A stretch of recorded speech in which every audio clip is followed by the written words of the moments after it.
I met Howard Zinn in Albany, Georgia when he came down in '61 because they had arrested so many of us. And then they suspended about 50 of us from college because of behavior unbecoming a student of Albany State College. Then the next semester, I was in school at Spelman in Atlanta, and Howard knew somehow I was out of place. It was, I mean, the students were basically black. There were a few white students, but it was a black school. Most of them were women, but it was just really very strange. And so Howard Zinn took me to a folk music concert. And at the time, I didn't know what folk music was. And so I thought it was really important he was going to take me to a folk music festival so I would know what I needed to sing. And I got to the concert, it was Joan Baez, and I was worried. Not that she couldn't sing, but I felt like I could sing anything she was singing. But it just felt a little strange for me. Same few weeks later, he takes me to another folk music concert, and where I met Jeff, and Jeff was learning guitar. He was going to be, and so we go to this concert, and it was Odetta, and I said, Odetta who? And they said, she's just Odetta. I thought it was the strangest thing that there was this singer that didn't have but one name.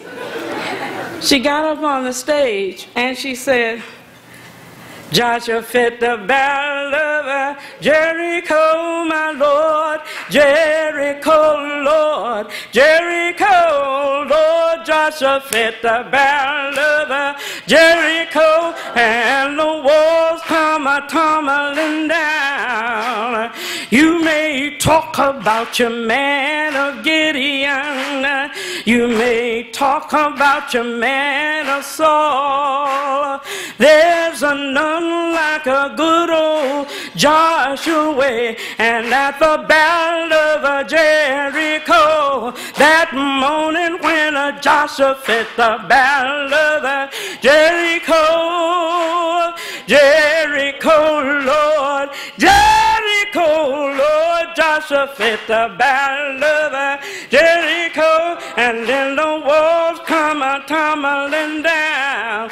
Well, I did not know when I did not know that song.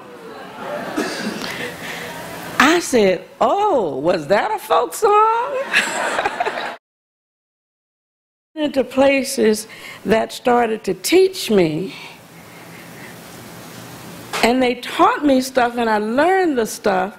They did not know what I knew.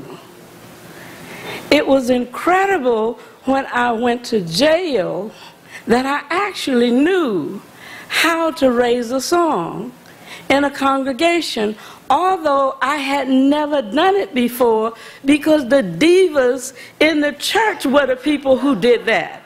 And I was just being in the cover, but they didn't go on the march. And in jail, I knew how to sing, over my head,